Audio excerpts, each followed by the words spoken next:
Good morning, ladies and gentlemen. This is Eddie Marcus again, doing you know what I always do. Not trying to make a friend out of you, but to slap you and awake you. As Americans and as humans, we do not need a one shot over the night ruler or leader. Now we need everyone leading themselves down the path to life. What is going on in Israel and that with Palestine, that which is going on with the Ukrainians and Russia, just to name a few. This is a result of misinformation, disinformation, deception, lies. But the rallying of people across those lands and across the globe where people can point out obviously what's going on just as easy as they could see the murder of George Floyd, and they're rising up saying they got discontentment with what's happening. Well, you see, the kind of protest that people bring to this is the same kind of protest that is absolutely necessary if out of the whole human race, one person is being robbed, one person is being exploited, one person hungry. The whole human race should be standing up just like they're standing up in certain places in regards to this incident. But when there's no compassion, when there's not the proper amount of compassion, then these things happen. And we all agree that we all want to be satisfied. We just disagree about how we can do that. The situation that we fail to understand is that everything that we've been trying, everything that's been tried since the beginning of human existence on this earth, recorded history that we know of, it hasn't happened. All the things that we've experienced, it have not happened. And so why do we keep doing these things? We know we can do. And they're talking about let's get $10 billion to give to Israel. Our choice.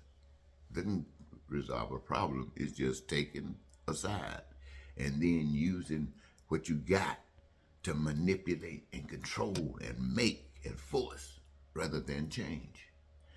What you want to give Ukraine. This is the thing over the whole world. It's about this who got the power to force others to do what others don't want to do. And others don't want to do because they don't know any better. And you can't offer any better because you don't know any better. And so when you got the ability to force somebody to do something, that means you must be the top dog. When you have the ability to make people do things they don't want to do, then you must be the devil. And in order to defeat the devil, you got to be able to stand in a way. That means you know the devil's number one game is to kill you. Now, we always say this thing about self-defense. Yes, we have the right to self-defend ourselves because we want to know, we want to be around a little longer to find out some truth. But if you know the truth, you don't defend yourself in situations about life where the truth and righteousness is involved. Truth and righteousness must stand.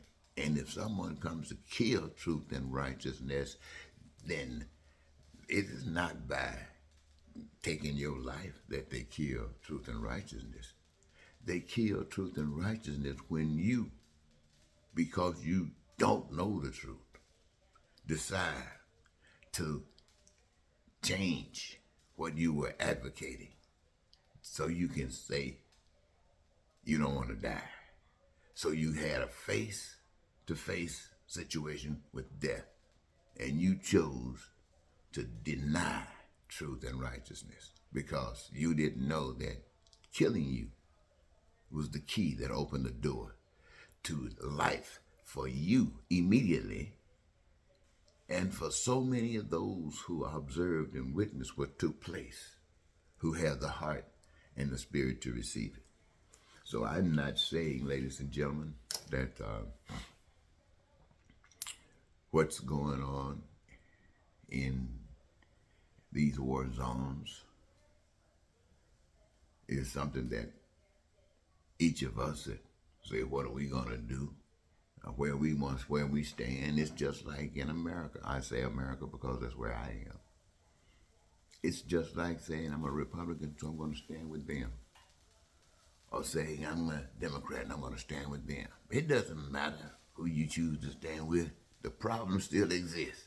There's no unity. There's no coming together. Democrats couldn't bring it together. You had your plan. Republicans couldn't bring it together. They had their plan. And so what do we have? Chaos taking place. And where are those who are saying, let us do, not wait on an opportunity for somebody to give us $10 billion to fix a problem? No, it's too late then. We need to fix the problem now. So when I talk to you about life, my friends, I take everybody, I include everybody in it, and that involves me as well. I say we're all crooks, whether we like it or not. I say we're all slaves. We're slaves to a system of doing things that is the result of the hell that we have. We, my friends, are so deceived that we, my friends, are actually creating more and more hell every day. When we see people coming to the border, they're running. This is hell. Running for life. Hell. When the borders are closed and people can't enter away from the hell that they're running from because the hell that they're trying to get to says no. That's hell. That's hell, ladies and gentlemen. That's pain. That's suffering. Ain't nothing good about that. When people start getting so depressed and scared, they start making rules and regulations that really actually oppress people, put people at a low level, to abuse and exploit people. And the people going crazy. That's hell, ladies and gentlemen.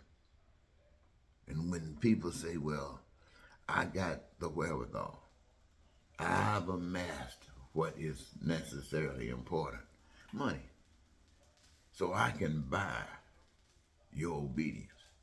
I can pay you to pick up guns and fight for me as I push my philosophy of life over on others. And I'm willing to bomb their babies and cut their heads off everywhere, either side. I'm willing to destroy their elderly, the sick, just bomb them. Because I'm a bad, low-down, dirty devil. And I run hell. And everybody better bend unless you know the truth. The truth, my friend, says you don't bend. And I guarantee you, if you bend, you're going to end up somewhere sick. You're going to end up somewhere afflicted before you die, with pain and suffering that you wouldn't wish upon anybody, because that's what happens in hell. They don't want to get the kind of research that can cure some sickness or diseases that you have. Why? Because ain't no money in it. In hell, money. You need these kinds of things in hell to play, to live, and to exist in hell. And you do it, and you don't know anything about heaven. About heaven, you're a king. Why are you king? Because you're a lover. What that mean? That means you protect yourself, number one.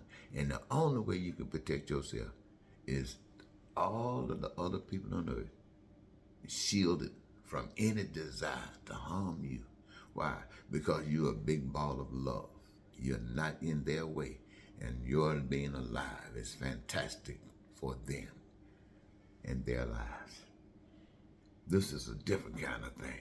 This is where you're willing to say, okay, Martin Luther King, I'm coming. Okay, Gandhi, you say these things because you heard about these people. You know that these people are doing righteous stuff and gave their lives.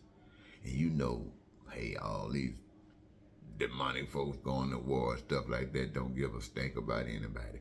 But you just didn't know any better. And the truth is, they didn't know any better. So what I'm saying, as I close, I know I'm talking a long time. What I'm saying is this. The whole secret of life, as I can see it, is this. Is we are all here. And we do all come here innocent. We don't know what's going on. But what's going on teaches us of what's going on. It programs us into what's going on.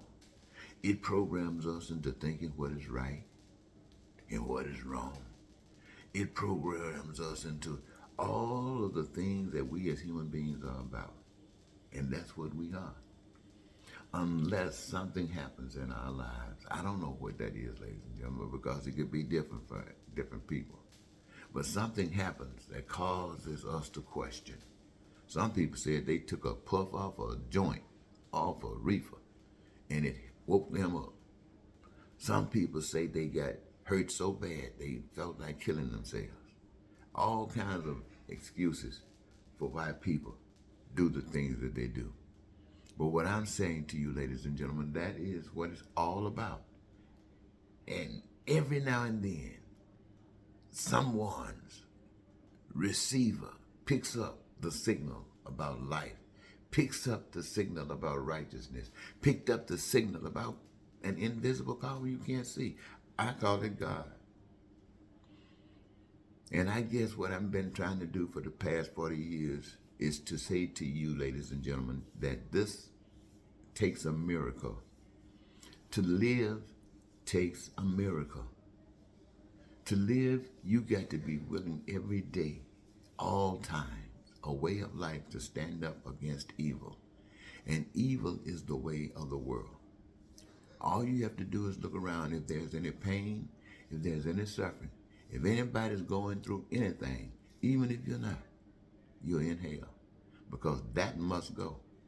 And if the rest of all humanity does nothing about it and you see it, it is an obligation for one who knows the truth to do something about it as the evidence of your knowledge of the truth.